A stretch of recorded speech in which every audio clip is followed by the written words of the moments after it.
Ngayon may kukwento ako sa'yo. Alam mo, meron akong kagabi. Nagpanaginipan ako. Mamaya ka mag-ganyan. Nanaginip ako.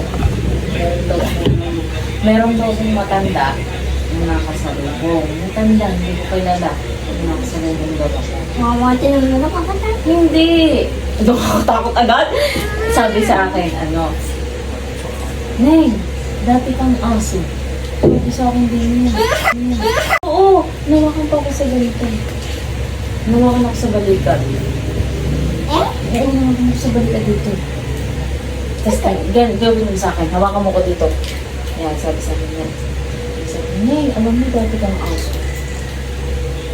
Sabi ganyan, hindi ako tingin. Parang hindi ko naman kilala. Sabi na lang, parang, naiinit ako, sabi, Neng, para dati kang aso.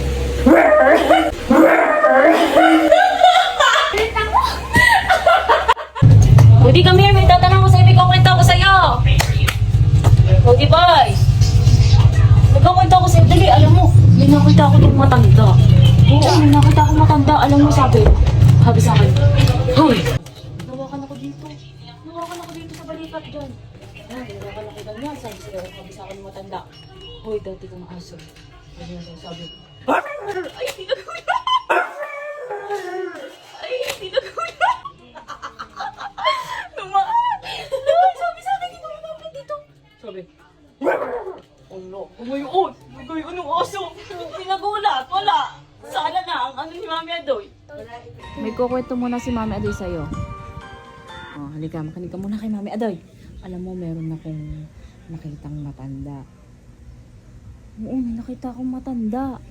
Doon sa labas, sa may barangay hall, may nakita akong matanda. Tapos, sabi sa akin, dati daw akong aso. Pakinggan mo muna si Mami.